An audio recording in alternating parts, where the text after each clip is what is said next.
अस्सलामुअलैकुम। जियो election cell से मैं हूं सारा इलियास।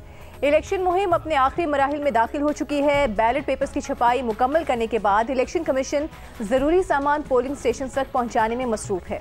सियासी जमातें भी अपने आखिरी जलसों और जुलूसों की तैयारियों में मसरूफ़ हैं और इन हालात में आज डेरा इस्माइल खान में पुलिस स्टेशन पर हमले हुए बाज़ दीगर वाक़यात के बायस सिक्योरिटी के हवाले से खदशात ज़रूर मौजूद हैं। ताहम उम्मीद है कि इंतज़ामिया इन पर काबू पा लेगी और इंतखाबात पुरअमन और नज़्म व ज़ब्त से मुनक्किद हो सकेंगे। इसी हवाले से आज हम सुहेल साहब से मुल्क भर की इंतखाबी सूरत हाल का ओवरव्यू लेंगे। सुहेल साहब, बहुत शुक्रिया आपके वक्त का। ये बताइएगा कि इंतखाबी मुहिम इख्तिताम की तरफ अब जा रही है, आपके ख्याल में मरकज़ में क्या सूरत हाल बन सकती है? देखिए जी, अगर आप फिगर्स की तरफ जाएँ तो कौमी असम्बली की जिन सीटों पर इलेक्शन होता है वो हैं 266 और इसमें जो 133 ले ले वो ज़ाहिर है उसकी मेजॉरिटी हो जाती है, उससे उसकी गवर्नमेंट बन जाती है। रिज़र्व सीटें भी जिस तरह से आप अपनी इन सीटों पे जीतते हैं उसी के तनासब से आपको रिज़र्व सीटें भी मिलती हैं ख़वातीन की। तो इसलिए ये इलेक्शन इम्पॉर्टेंट होता है क्योंकि इसी से मेजॉरिटी डिटरमिन होती है। तो इस वक्त तक की जो सूरत हाल है उसके बारे में अंदाज़े लगाए जा सकते हैं। वैसे तो दुनिया भर में इलेक्शन जो है वो सरप्राइजेज़ लेके आता है। बड़े बड़े बुर्ज जो हैं वो उलट जाते हैं और बड़े बड़े जिनके बारे में लोगों को यकीन होता है कि ये नहीं हारेगा वो भी हार जाते हैं। हमने माजी के इलेक्शनों में देखा बड़े बड़े बुर्ज उल्टे, बड़े बड़े ऐसे लोग जो इतने मारूफ नहीं थे वो जीत गए। पीर पगाड़ा को शिकस्त हो गई, ग़ुलाम मुस्तफ़ा जतोई को शिकस्त हो गई, पिछली दफ़ा बिलावल भुट्टो लियारी से हार गए, इससे पहले इमरान खान को लाहौर से शिकस्त हो गई। तो ये होता रहता है, इसलिए इलेक्शन सरप्राइजेज़ लेके आता है और इस दफ़ा भी इलेक्शन वही होता है जो सरप्राइज़ लेके आता है। इस दफ़ा भी सरप्राइजेज़ होंगी, इस दफ़ा भी बुर्ज उल्टेंगे। हाँ, कितने उल्टेंगे, कहाँ उल्टेंगे, किसके उल्टेंगे, ये इलेक्शन बताता है। तो बुनियादी तौर पर अगर अंदाज़ा लगाया जाए, बुनियादी तौर पर दुनिया भर में तो स्नैप पोल होते हैं, बड़ी साइंटिफिकली जो है वो डिटरमिन किया जाता है, लेकिन फिर भी उसमें गलती की गुंजाइश होती है और गुंजाइश निकल आती है। हमने देखा कि माजी में ऐसी गलतियां अमेरिका के इंतखाबात में जो अंदाज़े लगाए गए थे वो गलत साबित हुए। तो अब तक भी यहाँ पे अदारों ने जो अंदाज़े लगाए हैं, जो हमारे ज़राए हैं वो ये बता रहे हैं कि नून लीग लीड करेगी अगले इलेक्शन के रिज़ल्ट्स के मुताबिक और उनका अंदाज़ा ये है कि 100 से 110 तक जो सीटें हैं वो नून लीग जो है वो ले लेगी और उसके साथ कोलिशन मिलके जो कि छोटी पार्टियां होंगी वो मिलके हुकूमत जो है वो बनाएंगी। तो आम ये तवक्को की जा रही है, लेकिन ज़ाहिर है वल्लाह बिस्सवाब क्या अगर 60% जो है टर्नआउट आ गया और अगर बहुत ज़्यादा पीटीआई निकल आई तो ये अंदाज़े बिल्कुल गलत भी साबित हो सकते हैं, बिल्कुल टोटली चेंज। लेकिन अगर मामूल के मुताबिक इलेक्शन हुआ तो ये अंदाज़ा लगाया जा रहा है कि नून लेड गवर्नमेंट जो है वो अगली बनने वाली है। अब उसके बाद हम देखते हैं बाकी जगह क्या होता है। सुहेल साहब, अब पंजाब की बात करें तो यहाँ मुस्लिम लीग नून की पोजीशन मजबूत नज़र आ रही है इस दफ़ा। तो पंजाब में इलेक्शन के बाद का मंजरनामा क्या होगा? देखिए जी, जो पंजाब है इस वक्त यहीं पर असल टसल या असल पॉलिटिक्स या वज़ीर आज़म का फ़ैसला होना है, किस पार्टी ने रूल करना है इसका फ़ैसला होना है। और अगर पंजाब के इलेक्शन का एक लफ्ज़ में उसको ट्रांसलेट करना हो या बयान करना हो तो वो ये है कि ये इलेक्शन हो रहा है प्रो नून या एंटी नून या प्रो पीटीआई या एंटी पीटीआई। तो इस इलेक्शन में बाकी जो सारे फैक्टर हैं पंजाब में वो नज़र नहीं आते, इसीलिए पीपल्स पार्टी बहुत मेहनत करने के बावजूद भी वो मकाम नहीं बना सकेगी जो उसको मिलना चाहिए, क्योंकि लॉक्ड हैं लोग। जो वोटर है वो इन्हीं दो ग्रोहों के अंदर फंसा हुआ है, या वो पीटीआई का हामी है या पीटीआई का मुखालिफ है, या मुस्लिम लीग नून का हामी है या मुस्लिम लीग नून का मुखालिफ है। इसलिए वोटिंग ट्रेंड जो है वो यही रहेगा कि पंजाब के अंदर कि या एंटी पीटीआई वोट पड़ेगा या प्रो पीटीआई या प्रो पीएमएलएन या एंटी पीएमएलएन। अब अगर पंजाब के अंदर हम डीप चले जाएं, पंजाब के अंदर जो है वो 9 डिवीज़न है और रीजन्स 3 हैं।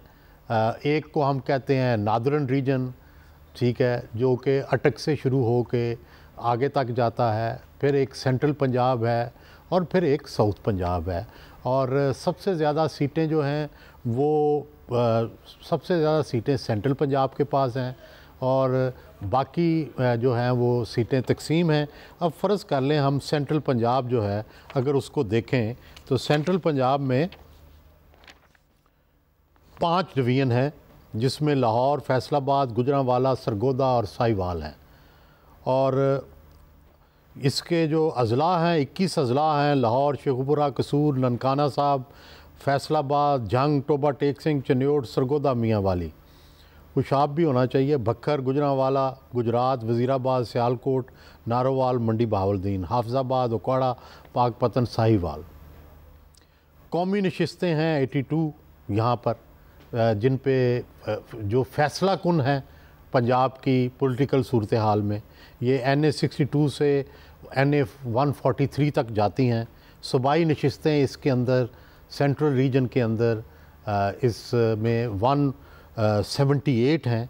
तो अब अगर पिछली दफ़ा का हम जायज़ा लें तो देखें 2018 में PTI ने सेंट्रल पंजाब से बड़ी कम सीटें ली थी, 28 सिर्फ, और PMLN ने बावजूद बड़ी मुश्किलात के 49 सीटें जीत गई थी। और ख़ासकर जो ही सेंट्रल पंजाब में दाखिल हुआ था, नॉर्थ पंजाब में PTI जीती थी, लेकिन जो ही सेंट्रल पंजाब में एंटर हुए तो जो थी नून जीतना शुरू हो गई थी गुजरात से।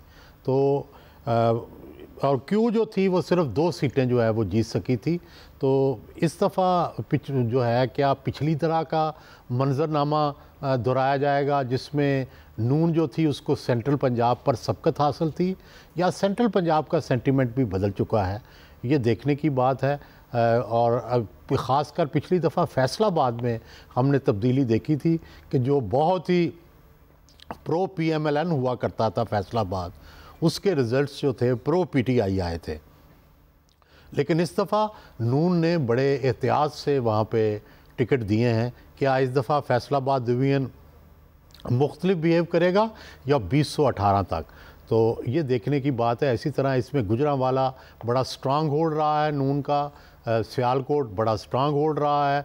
तो ये सारा जो है सेंट्रल पंजाब जो है ये देखने वाली चीज़ होगी। लाहौर के क्या रिज़ल्ट आते हैं, कुछ सीटों पे कहा जाता है नून मजबूत है, पहले ये कहा जा रहा था कि 8-6, अब क्या कहा जा रहा था कि नून को और कुछ ज़्यादा सीटें मिलने का इम्कान जो है वो बढ़ गया है लाहौर में। और देखना यह है कि फिर भी PTI तो कुछ सीटों पे 2013 में भी जीत गई थी, उस वक्त शफकत महमूद, अब उससे जो है वो बैरिस्टर साहब जो हैं वो खड़े हैं, सलमान अकरम राजा साहब, क्या वो दोबारा ये सीट तो तकरीबन शोर समझी जाती है, लेकिन इस दफ़ा यहाँ से ओन चौधरी उन्हें चैलेंज कर रहे हैं।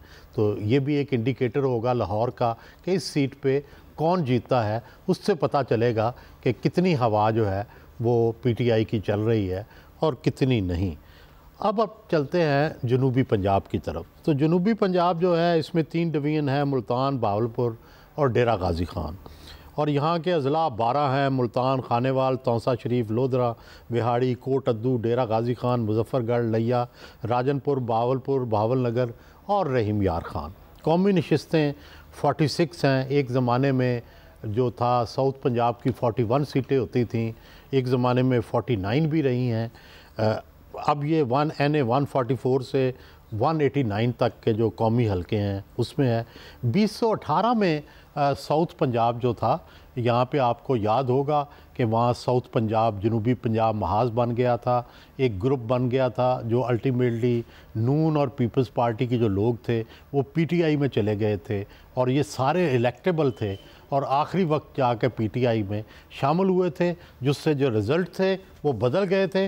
और पिछली दफ़ा 2018 में PTI ने 24 सीटें जो है वो साउथ पंजाब से ली थी, नून ने 11 सीटें ली थी और पीपी पार्टी जो थी उसने सिर्फ 5 सीटें हासिल की थी।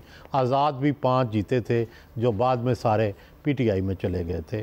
तो क्या यही सूरत हाल इस दफ़ा नून को भी फ़ायदा देगी, क्योंकि इस दफ़ा जो इलेक्टेबल्स हैं बहुत सारे वो नून में चले गए हैं, या पीटीआई का वोट बैंक इतना स्ट्रांग है कि वो उनकी इस तब्दीली को पसंद नहीं करेगा और स्टिक करेगा। तो जनूबी पंजाब का जो फ़ैसला है, क्योंकि 41 सीट्स हैं, 46 सीट्स हैं, तो इसलिए ये भी बड़ी इम्पॉर्टेंट सीट्स हैं। इससे भी अंदाज़ा होगा कि किस तरफ पंजाब जो है वो जा रहा है। अब आ जाते हैं हम नॉर्थ रीजन को, या जिसको पोठोहार भी हम कहते हैं, और इसमें जो है एक डिवीज़न है, अजला हैं रावलपिंडी, जेलम, चकवाल, मरी, तलागंग और अटक। अब इसमें मरी और तलागंग नए अजला जो हैं ये बने हैं, और इसकी कौमी असम्बली की नशिस्तें 13 हैं, NA 49 से NA 61 तक। सूबाई असम्बली की नशिस्तें 26 हैं, PP 1 से PP 26 तक। तो यहाँ पे जो हल्का बंदियाँ नहीं हुई हैं उससे सूबाई असम्बली की एक नशिस्त कम भी हो गई है। और 2018 में अगर आप यहाँ देखें तो बहुत हैरान कुन रिज़ल्ट आया था। माजी में ये जो नार्थर्न रीजन था ये नून लीग का बड़ी देर गढ़ रहा है, और अगर आप उससे पहले चले जाएं 1970 का इलेक्शन देखें तो कि एक ज़माने में ये पीपल्स पार्टी का गढ़ होता था। और ये नादर्न रीजन वही है जहाँ से बहुत ज़्यादा लोग फ़ौज में जाते हैं। तो फ़ौज के असरात इन हलकों तक पड़ते हैं और इन हलकों के फ़ौज पर पड़ते हैं, तो इसलिए इस हलके के रिज़ल्ट्स भी बड़े हैं। पिछली दफ़ा यहाँ पीटीआई ने आलमोस्ट स्वीप किया था। 2018 में पीटीआई ने 9 सीटें हासिल की। पीएमएलएन जो यहाँ बहुत जीतती थी, सारी सीटें लेती थी, पीपल्स पार्टी एक आधी सीट लेती थी। पीएमएलएन को 0 सीट मिली, एक भी सीट नहीं मिली। पीपल्स पार्टी को राजा परवेज़ अशरफ वाली सिर्फ 1 सीट मिली, और अवामी मुस्लिम लीग, शेख रशीद, ये भी आप समझें कि पीटीआई को ही सीट मिली थी रावलपिंडी से। तो 10 सीटें जो हैं वो मिली थी पीटीआई को। अब देखना यह है कि क्या यही ट्रेंड जो है आज भी बाकी है, या नॉर्थ जो है वो भी इस दफ़ा चेंज हो जाएगा एस्टेब्लिशमेंट के रवैये से, क्योंकि एस्टेब्लिशमेंट के रवैये इस हलके पर असरअंदाज होते हैं और इस हलके के रवैये एस्टेब्लिशमेंट पर बहुत ज़्यादा असरअंदाज होते हैं। अच्छा, पीपल्स पार्टी कराची समेत सिंध भर में बड़ी अक्सरियत का दावा करती नजर आ रही है। आपके तज्ज़िये के मुताबिक यहाँ कौन हुकूमत और कौन ऑपोजिशन में बैठेगा इस दफ़ा? देखिए जी, अगर सिंध की सीटें देखें तो कौमी असम्बली की 61 सीटें हैं, 61 सीटें हैं। कराची, हैदराबाद जो शहरी इलाके कहलाते हैं, ये यहाँ की 24 सीट्स हैं। अंदरून सिंध की 37 सीट्स हैं। और अगर पिछले इलेक्शन देखे जाएं 2018 के, तो MKM जो थी वो सिर्फ 6 सीटें ले सकी थी शहरी सिंध से। पीटीआई जो थी उसने कमाल कर दिया था, 14 सीटें ली थी, सबको हैरान कर दिया था कराची में। MKM की सीटें भी वो ले गई थी। पीपल्स पार्टी जो थी वो शहरी सिंध से सिर्फ 4 सीटें ले सकी थी। और दही अगर देखा जाए, दही सिंध या अंदरून सिंध, तो उसमें पीपल्स पार्टी ने 32 सीटें जीती थी और सिंध में हुकूमत पिछली दफ़ा बनाई थी। इसी तरह GDA ने सिर्फ 2 सीटें ली थी, और PTI ने 1 सीट ली थी अंदरून सिंध, और इंडिपेंडेंट्स ने 2 सीटें ली थी। देखिए, इस दफ़ा जो जरदारी साहब की जो ये पॉलिसी है ना कि सबको अपने साथ मिला लो, अपनी अपोजिशन जो है उसको फ़ारग कर दो, तो उन्होंने यही किया है कि सिंध में कोई काबिल ज़िक्र ख़ानदान सिवाय पीर पगाड़ा के और जतोइयों के कोई ऐसा रह नहीं गया जो पीपल्स पार्टी से में शामिल ना हो गया हो। मेहर ख़ानदान था, उसके अंदर इख्तलाफात को बिलावल भुट्टो साहब ने और जरदारी साहब ने बैठ के तय करवाया, और जो मेहर कज़न थे आपस में उनको सीटें बांट दी और दोनों को अकामोडेट कर दिया। चुनांचे वो सीट भी जो है वो उनके हाथ चली गई। गौस बख्श मेहर साहब जो थे वो भी पीपल्स पार्टी में शामिल हो चुके हैं। तो यूँ लगता है कि सिंध में जो वो सीटें थी सिवाय फहमीदा मिर्ज़ा के और पीर पगाड़ा के, बाकी कोई ऐसी काबिल ज़िक्र मुखालफत हमें नज़र नहीं आती। तो देही सिंध तो में से तो तकरीबन बहुत भारी अक्सरियत से पीपल्स पार्टी जीत जाएगी। अब उनका दावा ये है पीपल्स पार्टी का कि हम 5 सीटें तो कराची से पहले ही जीत चुके हैं, हम इस दफ़ा 8-10 जीतेंगे। दूसरी तरफ MQM का ये दावा है कि हमारे साथ बड़ी ज़्यादती हुई पिछली दफ़ा और इस दफ़ा हम 12-14 सीटें जीतेंगे। और तीसरी तरफ जमात इस्लामी जो है वो कहती है कि हम बलदियाती इलेक्शन में सबसे ज़्यादा सीटें जीते हैं और इसलिए हमारा वोटर जो है वो बड़ा एक्टिव है। तो अब ये एक कंफ्यूज सी सूरत हाल है, लेकिन इसमें कौन जो है वो कराची इस दफ़ा जीतेगा? क्या कराची वन वे जाएगा इस दफ़ा या कराची स्प्लिट मैंडेट देगा? क्या पीपल्स पार्टी 10 सीटें 8 सीटें ले सकेगी? क्या MQM अपनी ओरिजिनल स्ट्रेंथ पे चली जाएगी? या PTI जो है जिसने पिछली दफ़ा ये कमाल कार दिखाया था, इस दफ़ा भी कोई सरप्राइज़ देगी? गो अगरचे उनके उम्मीदवार सामने नहीं आ रहे, बेशतर रुपोश हैं, इसलिए इतनी उससे तवक्को नहीं की जा रही जितनी के माजी में उन्होंने परफॉर्मेंस दिखाई थी। सुहेल साहब, क्या खैबर पख्तूनख्वा में तहरीक इंसाफ की पोजीशन माजी की तरह मजीद मुस्तहकम होगी या उनका वोटर उनका साथ छोड़ सकता है? ऐसी कोई पॉसिबिलिटी हो सकती है? देखिए, खैबर पख्तूनख्वा जो है ये आम तौर पर हमने देखा है कि इसके रिज़ल्ट्स बाकी सूबों से मुख्तलिफ आते रहे हैं। 2013 से जो है खैबर पख्तूनख्वा में PTI नुमायाँ पार्टी बन चुकी है और एक परवेज़ खटक साहब की हुकूमत रही। फिर उसके बाद जब अगली बार आई तो परवेज़ खटक साहब को हुकूमत नहीं मिली, नए चीफ़ मिनिस्टर जो है महमूद ख़ान साहब बन गए। फिर महमूद ख़ान साहब भी अब परवेज़ खटक साहब के साथ जा चुके हैं। लेकिन क्या इसका वोट बैंक पे भी कोई असर पड़ा है कि 2 वज़राए आला जो PTI की नुमाइंदगी करते रहे हैं, दोनों एक साइड पे हो चुके हैं? यहाँ पे देखें, अगर खैबर पख्तूनख्वा को डिटेल में डिस्कस किया जाए तो यहाँ हज़ारा की 7 नेशनल असम्बली की सीटें हैं। हज़ारा डिवीज़न आम तौर पर खैबर पख्तूनख्वा से मुख्तलिफ वोटिंग पैटर्न रहा है, लेकिन पिछली दफ़ा 2018 में एक ही पैटर्न था। PTI जो थी पहले जो थी वो हारती थी नून से और नून का किला था हज़ारा, लेकिन पिछली दफ़ा हज़ारा से भी PTI जीती और बाकी खैबर पख्तूनख्वा से जीती। तो पिछली दफ़ा सब जगह पर PTI जो थी उसने खैबर पख्तूनख्वा में कमाल दिखाया। पेशावर वैली की 32 सीटें हैं। किसी ज़माने में ये ANP का गढ़ हुआ करता था। ख़ान गफ़ार ख़ान, ख़ान वली ख़ान उनकी बहुत अक्सरियत हुआ करती थी। फिर जब मजहबी जमातों से मुकाबला हुआ तो थोड़ा स्प्लिट हो गया। एक ज़माने में यहाँ कयूम ख़ान साहब जो थे उनका मुकाबला हुआ क्या करता था नैब से। कयूम ख़ान के हामी सब्ज़ टोपी पहना करते थे और जो गफ़ार ख़ान के हामी हैं वो सुरख टोपी पहना करते थे। तो अब तो मुस्लिम लीग का कोई नुमायाँ नाम हमें नज़र नहीं आता जो वो आलमोस्ट वहाँ से शायद उम्मीदवार तो खड़े हैं, लेकिन जिस तरह मुस्लिम लीग का ज़ोर हुआ करता था KPK में वो ख़त्म हो गया। और बदकिस्मती से कालाबाग डैम का मंसूबा तर्क कराने के बाद और सूबे का नाम तब्दील करवाने के बाद जो मेजर 2 डिमांड्स थी वो जब मंजूर हो गई तो ANP का जो पख्तून कौमियत का स्ट्रांग नारा था वो भी कमज़ोर हो गया और पार्टी भी आहिस्ता आहिस्ता कमज़ोर हो गई। और दूसरा, दहशत गर्दों ने उनके इतने बड़े नामवर लोगों को रास्ते से हटा दिया और इतनी खौफ व दहशत पैदा की कि वो पार्टी उससे और कमज़ोर हो गई। तो 2018 के अगर रिज़ल्ट देखें हम तो 2018 में PTI ने हज़ारा से तो 3 ली, PMLN ने 2 ली, MMA ने 1 ली और इंडिपेंडेंट से 1। लेकिन वैली में PTI ने 27 और MMA ने 3, PMLN ने 1, ANP ने 1 ली। एक्स फाटा की भी 6 सीटें हैं, वो भी असरअंदाज होंगी इस दफ़ा। तो अब देखना ये है कि कहा तो ये जा रहा है कि PTI छाई हुई है, लेकिन दूसरी तरफ जो बड़े बड़े नाम हैं वो PTI को छोड़ चुके हैं। मसलन जो बैरिस्टर गौहर अली हैं, इनके मुकाबले में जो हैं वो 2018 में जीतने वाले PTI के जो रहनुमा हैं वो खड़े हैं और उनको परवेज़ खटक की हमायत हासिल है। मुझे तो यूँ लगता है कि अब भी जो है वो KP में तहरीक इंसाफ जो है उसका ही जो है हवा चल रही है, लेकिन कुछ लोग इससे इख्तलाफ भी करते हैं और वो कहते हैं स्प्लिट मैंडेट आएगा। लेकिन मेरी ज़ाती राय गलत भी हो सकती है, लेकिन मेरी ज़ाती राय ये है कि अब भी केपी में पीटीआई जो है उसका गलबा रहेगा।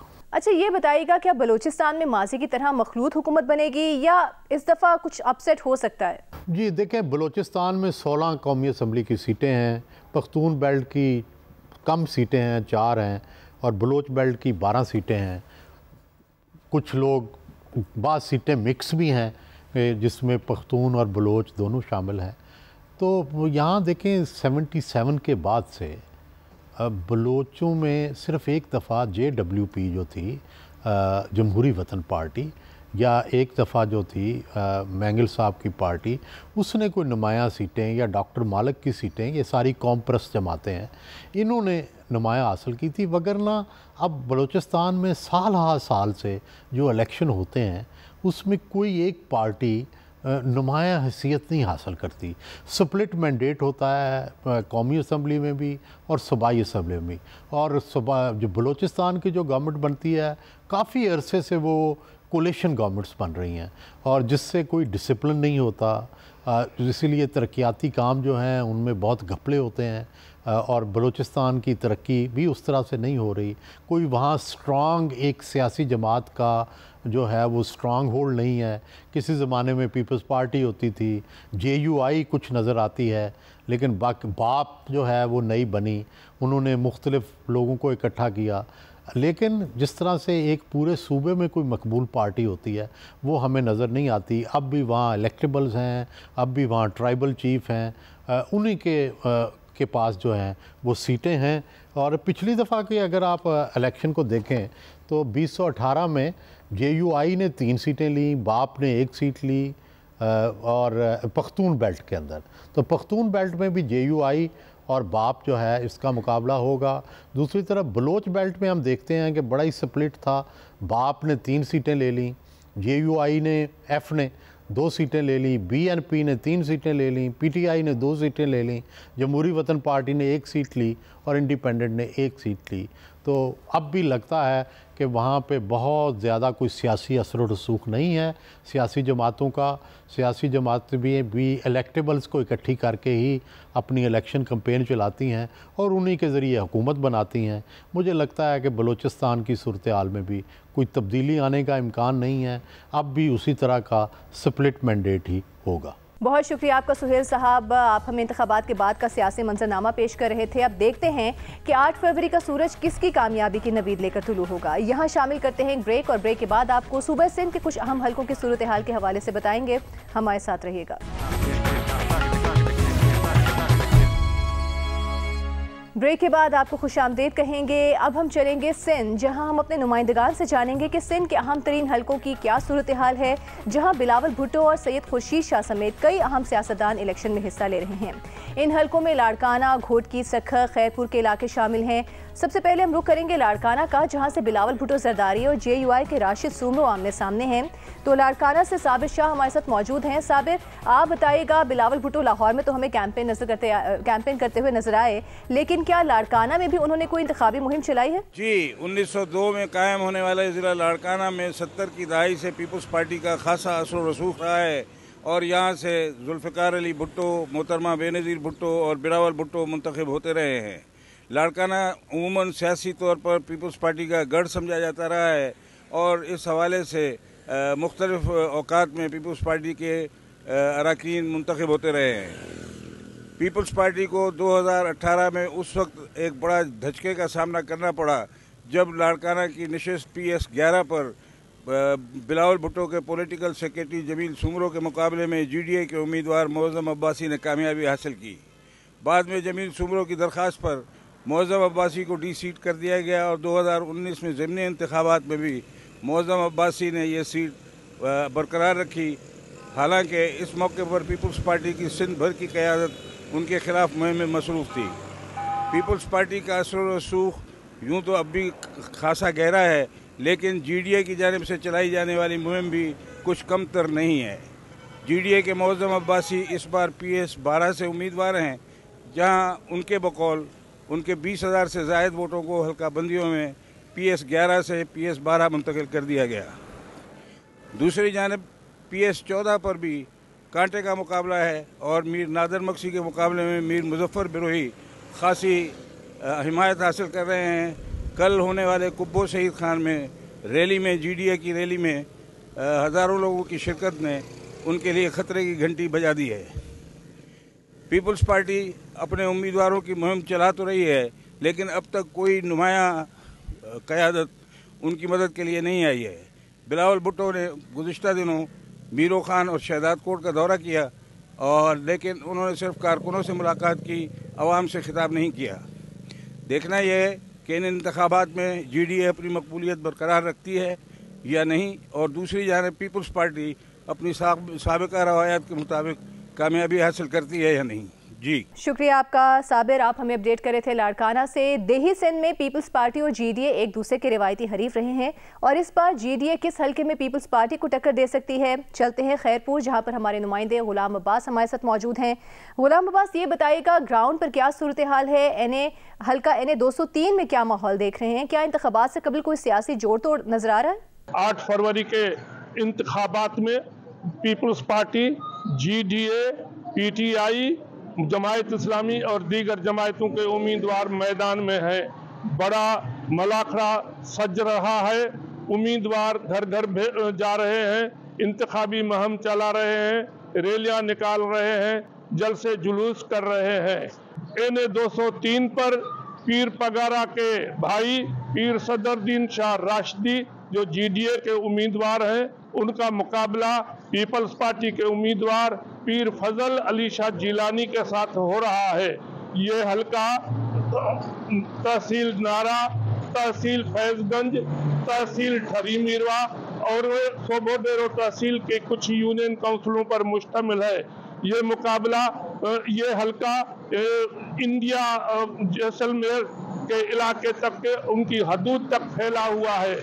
तहसील नारा पीर पगारा के मुरीदों की तहसील कहलाती है, इसलिए ये मुकाबला बड़ा सनसनीखेज, बड़ा ड्रामाई और दिलचस्प होगा। शुक्रिया आपको गुलाम अब्बास, आप हमें अपडेट कर रहे थे खैरपुर से। अब हम रुख करेंगे टंडौला यार का, जहां पर हमारे नुमाइंदे मौजूद हैं मुस्तजाब रहमान। मुस्तजाब, ये बताएगा कि हल्का 217 की अगर बात की जाए तो कौन कौन से अहम उम्मीदवार एक दूसरे के मद्दे मुकाबिल है यहाँ पर, और आवाम में किस उम्मीदवार को लेकर ज्यादा जोश खरोश पाया जा रहा है? जी बिल्कुल, NA 217 जो हमेशा पीपल्स पार्टी का किला रहा है, 2008 का इलेक्शन हो, 2013 का इलेक्शन हो या 2018, हमेशा पीपल्स पार्टी कामयाब रही है। लेकिन इस बार 8 फरवरी 2024 को होने वाले इलेक्शन में पीपल्स पार्टी को शदीद मुश्किलात और मज़ाहमत का सामना है। मुख्तलिफ मकामात, मुख्तलिफ कानून मीटिंग के अंदर पीपल्स पार्टी के कारकुनान और सीनियर रहनुमा अब सवालात कर रहे हैं।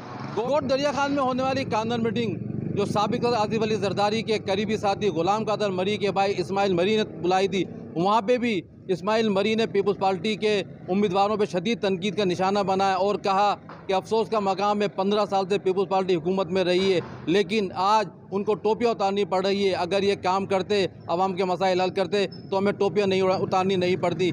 इस किस्म के सवालात और मुश्किलात के बाद GDA रहनुमा डॉक्टर राहिला गुल मक्सी की मकबूलियत में इजाफा होता जा रहा है और उनको आवाम में पजीराई मिलती जा रही है। अब देखना यह है कि 8 फरवरी 2024 को होने वाले आम इंतखाबात में आवाम किसको वोट देके कामयाब करती है। टंडौला जिले में NA 217 के ऊपर GDA रहनुमा डॉक्टर राहिला गुल मक्सी और पीपल्स पार्टी के जुल्फकार सत्तार बच्चानी के दरमियान 1-1 मुकाबला होने की उम्मीद है। मुस्तजाब हमें अपडेट कर रहे थे टंडौला यार से। अब हम चलते हैं सखर की तरफ। सखर से हमारे नुमाइंदे यासिर फारूकी हमारे साथ मौजूद है। यासिर, आप ये बताइएगा कि सखर के हल्का NA 201 की बात करें तो सैयद खुशीशा माजी की तरह यहाँ से नाकाबिले शिकस्त रहेंगे या आपको कोई अपसेट होता हुआ दिखाई दे रहा है? अवाम की क्या राय है? और इंतखाबी गहमा गहमी के बारे में भी बताइएगा। जी बिल्कुल, हल्का NA 201 में सियासी गहमा गहमी उरूज पे पहुंच चुकी है। सियासी कारकुनान और सपोर्टर्स अपने उम्मीदवारों के हक में रैलियां निकालते नजर आ रहे हैं, जलसे और कॉर्नर मीटिंग्स मुनक्किद की जा रही हैं। पूरे हलके में उम्मीदवारों के बैनर्स के साथ पार्टी परचमों की बहार आ चुकी है। सियासी जलसे, कॉर्नर मीटिंग्स और रैलियां देख के अंदाज़ा होता है कि इस बार पाकिस्तान पीपल्स पार्टी के रहनुमा खुर्शीद शाह का मुकाबला JUI के उम्मीदवार मौलाना मोहम्मद सालेह इंदर से मुतवक्के है, जिन्हें इत्तेहाद की सूरत में GDA की मुकम्मल सपोर्ट हासिल है। इस हलके में GDA का एक अच्छा खासा वोट बैंक मौजूद है।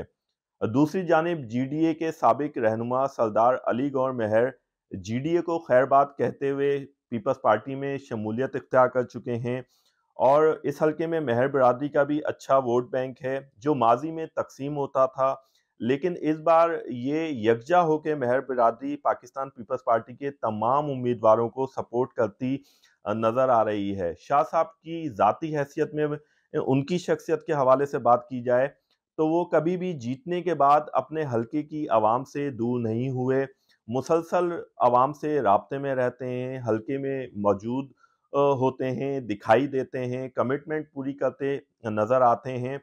और एक ख़ास बात उनकी यह है कि माजी में हमने देखा है जितने भी इंतखाबात हुए हैं इम्कान ये होता था कि कांटेदार मुकाबला होगा, शाह साहब को टफ टाइम मिलेगा, लेकिन जो शाह साहब की इंतखाबी हिकमत अमली होती है वो कुछ ऐसी होती है कि वो बासानी अपनी नशिस्त भारी मार्जिन के साथ जीत जाते हैं। तो इस बार अंदाज़ा तो ये किया जा रहा है कि जेयूआई के उम्मीदवार मौलाना मोहम्मद सालेह इंधड़ खुर्शीद शाह को टफ टाइम दे सकते हैं, लेकिन शाह साहब की इस बार इंतखाबी हिकमत अमली क्या होगी और वो किस तरह अपनी सीट निकालते हैं ये तो आने वाला वक्त ही बताएगा। बहुत शुक्रिया आपका यासिर फारूकी। अब आपको बताते हैं कि मेहर ख़ानदान हमेशा से ज़िला घोटकी में मजबूत रहा है, तो क्या इस बार भी मेहर ख़ानदान नाकाबिल शिकस्त होगा? जानेंगे। घोटकी में हमारे नुमाइंदे मौजूद हैं नज़ीर अहमद। नज़ीर, बताइएगा NA 199 में किस उम्मीदवार की इंतखाबी मुहिम में ज़्यादा जोशो खरोश दिखाई दे रहा है? क्या माहौल बनता दिखाई दे रहा है इस दफ़ा? सिंध पंजाब सरहद पर वाक़ ज़िला घोटकी हल्का NA 199 तहसील घोटकी, तहसील खानगढ़ और मीरपुर माथेलो के कुछ हिस्से पर मुश्तमिल है। यहाँ की कुल आबादी 8,74,794 है। ये हल्का ज्यादातर दई इलाकों पर मुश्तमिल है जहाँ कबायली सरदारों का असर रसूख ज्यादा होने की वजह से यहाँ की आवाम सरदारों और वडेरों को तरजीह ज्यादा देते हैं। इस हल्के में माहिर बरादरान हमेशा से कामयाब होते आए हैं, जिसकी एक वजह उनका यहाँ पर वोट बैंक का होना है। 2018 में कौमी असम्बली के उम्मीदवार सरदार अली गौर खान मेहर के भाई मरहूम सरदार अली मोहम्मद मेहर ने पाकिस्तान पीपल्स पार्टी के उम्मीदवार जो है एहसान सुंदरानी को शिकस्त देकर यहाँ पर आज़ाद हैसियत से कामयाबी हासिल की थी। जबकि इस वक्त इंतखाबी मुहिम के दौरान ज़्यादा जोशो खरोश जो है पाकिस्तान पीपल्स पार्टी के उम्मीदवार सरदार अली गौर खान के मेहर की इंतखाबी मुहिम में देखा जा रहा है। पूरे ज़िले में सिर्फ सरदार अली गौर खान मेहर वाहिद शख्सियत थे जो पीपल्स पार्टी की मुखालफत कर रहे थे, लेकिन हाल ही में इलेक्शन से कबल वो पीपल्स पार्टी में शामिल होकर इस हल्के में NA की निशिस्त पर इलेक्शन लड़ रहे हैं। जबकि सबसे बड़ी जो कामयाबी इनको हासिल हुई है, इनके जो सियासी हरीफ हैं NA 198 के उम्मीदवार सरदार खालिद अहमद खान लुंद, वो जो है अब इनके सियासी हलीफ बन चुके हैं। दोनों उम्मीदवार मिलकर कैंपेन चला रहे हैं। NA 199 पर सरदार अली गौर खान के मुकाबले में जो है जमात उलमा इस्लाम के मौलाना अब्दुल क़य्यूम हाली जीवी जो हैं वो मुकाबला कर रहे हैं। वो भी अपनी मुहिम जो है वो जोशो खरोश के साथ चला रहे हैं। जबकि जो ज़मीनी हकाइक हैं वो पाकिस्तान पीपल्स पार्टी के उम्मीदवार सरदार अली गौर खान मेहर की हमायत में दिखाई दे रहे हैं। बहुत शुक्रिया आपका नज़ीर अहमद, आप हमें अपडेट कर रहे थे घोटकी से। यहाँ पर लेते हैं ब्रेक के बाद वापस आएंगे, हमारे साथ रहिएगा। जियो इलेक्शन सेल में एक बार फिर आपको खुशामदीद कहेंगे। सिंध के बाद अब हम रुख करेंगे खैबर पख्तूनख्वा का। पेशावर का हल्का NA 31 शहर के पौश इलाकों में आता है, जिसमें हयाताबाद, कैंट, यूनिवर्सिटी टाउन, दीगर इलाके शामिल हैं। 2018 की बात की जाए तो उन इंतखाबात में इस हल्के से PTI के शौकत अली ने कामयाबी हासिल की थी। उन्होंने ANP के गुलाम अहमद बिलोर को 87,900 वोट से शिकस्त दी थी, जबकि गुलाम अहमद बिलोर ने 42,500 वोट्स हासिल किए। और इसी तरह से फरवरी 2024 के इंतखाबात की बात की जाए तो NA 31 पेशावर के उम्मीदवारों में पीपल्स पार्टी के अरबाब आलमगीर खान, JUIF के सईद जान, मुस्लिम लीग नून की सोबिया शाहिद और ANP के सैयद हारून शाह, जबकि आज़ाद अरबाब शेर अली इन उम्मीदवारों में शामिल हैं जो कि एक दूसरे के मद्दे मुकाबिल होंगे। हल्का NA 31 में हमारे साथ मौजूद हैं इस वक्त जियो न्यूज़ के नुमाइंदे अबू बकर सिद्दीक, जो कि हमें बताएंगे कि वहाँ के आवाम के मसाइल क्या हैं, हल्के में कौन से उम्मीदवार अपने मुखालिफिन के लिए चैलेंज बन सकते हैं। अबू बकर, बताइएगा क्या माहौल है यहाँ पर? आज का प्रोग्राम पेशावर के हल्का NA 31 के नाम, बेसिकली हल्का NA 31 में ज़्यादातर पेशावर के शहरी इलाके आते हैं। हयाताबाद और गुलबर्ग जैसे पोश इलाके भी इस हल्के का हिस्सा है। इस हल्के के क्या मसाइल है और अब तक हल क्यों नहीं हुए, ये और इससे जुड़े कई सवाल जो है हम यहाँ के इलाका मकीनों से जानेंगे और पूछते हैं कि वो क्या राय रखते हैं इस सवालात पे। तो चलते अपने प्रोग्राम की तरफ, हमारे साथ रहिएगा।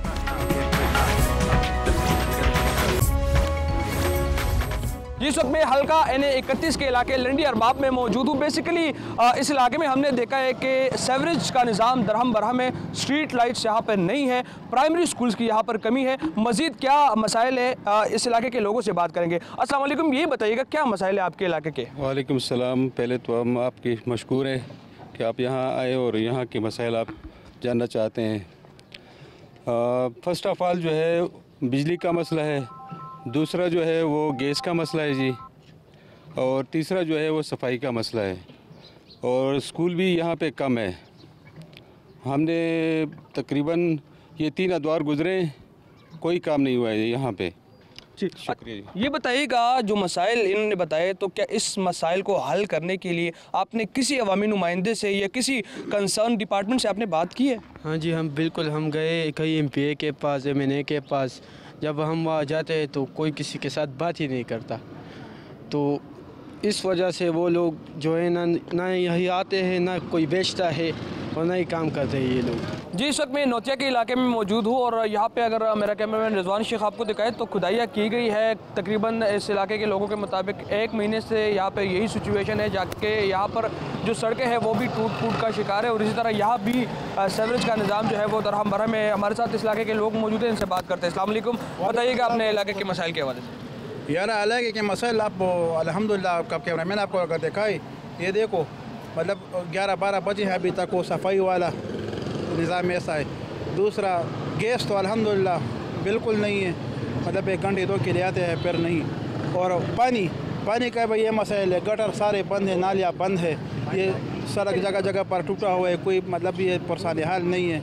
पता नहीं है हमारा क्या बनेगा ये तो। अच्छा, आप बताइएगा जो मसाइल है आपके इलाके में, तो इसको हल करने के लिए क्या आपने किसी हुकाम से बात की है इस मसाइल को हल करने के लिए, या से लास्ट टाइम जो MNAs या MPAs सेलेक्ट हुए थे उन्होंने इस इलाके के लिए कोई काम किया हुआ था? नहीं, अभी तक किसी ने भी ये काम नहीं किया। सब लोग जाते हैं, MPA के पास जाते हैं, MNA के पास जाते हैं। जब इलेक्शन का वक्त आता है तो हम उसको तब देख सकते हैं, जब इलेक्शन का वक्त नहीं होता ना तो वो हमको नज़र नहीं आते। बस जब वोट मांगने आते फिर हमारे काम कुछ भी नहीं करते। मैं इस वक्त तेगाल पाया में मौजूद हूँ और अगर मेरे कैमरे में रिजवान शेख आपको दिखाए तो इस रोड को आप देख लें कि ये मुकम्मल तौर पर टूट फूट का शिकार है, और यहाँ पर शहरियों की आमदोरफ्त जो है वो शदीद मुतासिर है। हमारे साथ कुछ इस इलाके के लोग मौजूद हैं, इनसे हम बात करेंगे कि इसके अलावा उनके क्या मसाइल है और क्या कहना चाहते हैं। जी अस्सलाम वालेकुम। बताइएगा अपने इलाके के मसाइल के हवाले से। सबसे पहले तो मैं आप लोगों का शुक्रिया अदा करता हूँ कि आपने ताकल पायान का विज़िट किया। ताकल पायान का मसाइल तो बहुत ज़्यादा है, लोगों को पता है। 4 साल हुकूमत गुजर गया लेकिन MNA MPA साहब ने कुछ भी नहीं किया। ख़ासकर हमारा मसाइल जो है ना बिजली का है, 1 घंटा बिजली होता है, 3 घंटे नहीं होते। हमारा बिजली का मसला हल हो जाए। दूसरी बात है कि गैस का लोड शेडिंग बहुत ज़्यादा है, गैस की वजह से बच्चों को अक्सर सुबह सवेरे नाश्ता नहीं होते, वो स्कूल मदरसे वगैरह इस तरह जाता है। दूसरा हमारे सिक्योरिटी का ख़तरा ये भी है कि हमारे इलाके का एक ताना है, इसमें जो पुलिस है, इधर हमारे नज़दीक मकबरा है, इसमें आप जाए सारा नशाई लोग उधर बैठता है, सारे नशाई लोग उधर बैठते हैं, लेकिन उसको कोई रुकने वाला नहीं, कोई पकड़ने वाला कोई नहीं। जो लोग बेचता है वो भी इस तरह घूमते फिरते हैं, सब लोग दूसरे लोगों से मिले हुए। तो आप मेहरबानी करके आप जी न्यूज़ के वास्ते से मैं ये बताना चाहता हूँ कि हमारे ये रोडों का मसला, खासकर बिजली और गैस का मसला ये और सिक्योरिटी का ये अगर हल हो जाए तो बहुत शुक्रिया आप लोगों को। जी आप बताइएगा क्या इश्यूज़ आपको यहाँ पे पेश आ रही है? मसला है ना कि बस काम भी नहीं है लोगों का, और बिजली भी नहीं होता है, और गैस भी नहीं होता है। जो इतना गरीब लोग है सारा काम ख़राब है, पूछने वाला कोई है नहीं। इस वक्त हमारे पास साबिक सूबाई वज़ीर अरबाब आलमगीर मौजूद है, जो कि NA-31 से उम्मीदवार भी है। इनसे पूछते हैं और जी बताइएगा क्या आपके प्रायोरिटीज़ है, और इंतखाबी उखाड़े में आप उतर आए, ज़रा बताइएगा कौन कौन से आपके इलाके के मसाइल है जो कि हल तलब है? 2 किस्म के मसाइल हैं। एक तो इस मुल्क के मसाइल हैं जो कि सबसे ज़्यादा माशी मसाइल हैं, फिर हमें गवर्नेंस के मसाइल हैं, लेकिन इन सब को छोड़ के आवाम का जो कंसर्न है वो है पानी, बिजली, गैस और तालीम। मुझे अफसोस है कि हमारी हुकूमतों ने इस तरफ इतनी तवज्जो नहीं दी जो उनको देनी चाहिए थी। मेरी तो ये कोशिश है कि हम बिजली, गैस, पानी कम से कम ये तो ठीक करें। मैं इतना ये भी बता दूं कि इसको हल करना इतना आसान नहीं है, लेकिन खुदा करे कि ऐसी लीडरशिप आए जो इन मसाइल की तरफ तवज्जो दें, जो अपने आप के उनके जो मसाइल हैं हमारे जो भी लीडर आते हैं अपने मसाइल हल करते हैं। मैं अल्लाह से ये दुआ करता हूँ कि ऐसे लीडर्स आएँ, ऐसे लोग आएँ जो लोगों के मसाइल हल करें, और ये लोगों के मसाइल हमने हल करने हैं, चाहे हमारी मर्ज़ी हो या हमारी मर्ज़ी ना हो। ये मसाइल हमने हल करना है, वरना इसका अंजाम अच्छा नहीं होगा।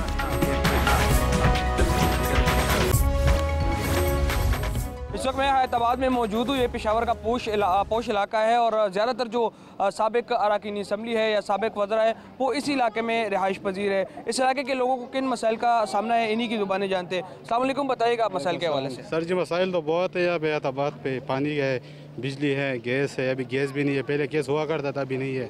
उसका रेट भी बहुत बढ़ा दिया है, लेकिन फिर भी नहीं है। अभी जो है ईंधन सारे जो है वो चूल्हे बंद है। ठीक है, लोगों को पानी के वो गैस का मसला है, लोग जो है सिलेंडर भर के लेके आते हैं। इसके अलावा बिजली भी है। अब बिजली डेली तकरीबन 3-4 घंटे 5 घंटे ये नहीं होती, और बगैर बताए जो है लोड शेडिंग है। तो ये मसला। इसके अलावा जो है ये आप एयर पोल्यूशन देखें, पास ही यहाँ पे फैक्ट्रीज़ है। ठीक है, यहाँ पे कोई वो रेगुलेशंस नहीं है, रूल्स रेगुलेशन। बस हर एक जो है वो गैस ये आलूदगी छोड़ रहा है। ठीक है, कोई रेगुलेशन नहीं है इसके लिए कंट्रोल करने के। जिससे लोगों को रेस्पिरेटरी प्रॉब्लम्स है बहुत। जी बताइएगा, क्या इशूज़ है आपके इलाके में और अब तक हल क्यों नहीं हुए? सर जी अभी तक तो ये इशूज़ तो बहुत है। एक तो बिजली का बहुत इशू है, दूसरा जो है ना गैस का बहुत प्रॉब्लम है। मेरा ख्याल है रात को अगर नहीं होती है, गैस नहीं होती है। दूसरा बात ये जो आप सफाई की बात कर रहे हैं, सफाई में जितने इलाकों में होती है बाज़ इलाकों में होती भी नहीं है। और दूसरा इशूज़ जो है ना सर, इसमें बिलों का बहुत मसला है। बिजली या गैस नहीं होती है, लेकिन बिल इतने थे सर KPK का बिल इधर से पूरा करते हैं। जितना पेमेंट हैदराबाद में होती है ना, इस सर KPK में इतना पेमेंट नहीं होती है। तो जी आप बताइएगा इश्यूज़ क्या है और हल क्यों नहीं हो रहे? ज़्यादातर इशू तो यहाँ पर मोबाइल स्नैचिंग की होती है, क्योंकि बहुत सारे लोगों से मोबाइल छीने जाते हैं, या ज़्यादातर जो ना पैसों का मसला होता है, कोई टारगेट होता है या PDS है, जान CBI। लेकिन आप देखिए हल तो एक डिपार्टमेंट होते है पुलिस, ताकि वो भी हमारे साथ तावन करे। जब कोई स्नैचिंग करते तो देखते कि यार ये तो छोटा सा काम है, बस जाने दो। तो नहीं, हम इसे कैसे जाने देंगे? जाने नहीं देनी चाहिए उसको। बाकी इसकी पीछे चलनी चाहिए कि ये क्या वजूहात है, इस गैंग को निकालनी चाहिए। तो यहाँ पर इस तरह की हालात है, हैदराबाद जिस तरह सिक्योर था वो आज इस तरह नहीं है। आज इस वक्त हम N31 के इलाका रेगी में पहुंच चुके हैं और यहाँ पर पहुंचते ही हमारा सामना जो है वो गंदगी के इस ढेर से हुआ है। और गंदगी का ये ढेर जहाँ इसके बायस इस इलाके में बदबू फैल गई है, तो वही इस गंदगी के ढेर के बायस इस इलाके में काफ़ी बीमारियाँ जो है वो भी फैल गई है। और इस वजह से, इस गंदगी के ढेर की वजह से यहाँ के जो मकीन है वो काफ़ी इशूज़ हैं उनको। कितने वक्त से गंद यहाँ पर पड़ा है और क्यों जो है इसको नहीं उठाया जा रहा? जब WSSP की हुकूमत ख़त्म हो गया, 4-5 महीने हो गए ये गन पड़ा है। WSSP की गाड़ी पहले आई थी, अभी नहीं आती थी। जी तकरीबन निगरान हुकूमत का तकरीबन 1 साल का अरसा हो गया है। इनके मुताबिक जब से जो है हुकूमत गई है तो तब से ये गंद यहीं पर पड़ा है। तो इनका ये मतलब है कि तकरीबन 1 साल से जो है ये गंद यहीं पे पड़ा है। इसके अलावा हमारा बिजली का मसला है। तकरीबन 24 घंटे में 10 मिनट या 15 मिनट बिजली देते हैं, और बिल तकरीबन 20,000, 25,000, 50,000 रुपये तक मंथली बिल आता है। तो हमें ये बात पर अफसोस है कि बिजली खर्च नहीं होती है, और 50,000, 40,000, 20,000, कम से कम 10,000 रुपये बिल बेचते हैं। अस्सलाम वालेकुम।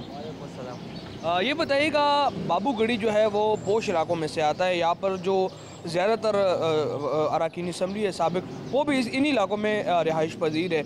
लेकिन उसके बावजूद हमने सुना है कि आपके इलाके में भी काफ़ी इशूज़ है। इशूज़ क्या है और हल क्यों नहीं हो रहे?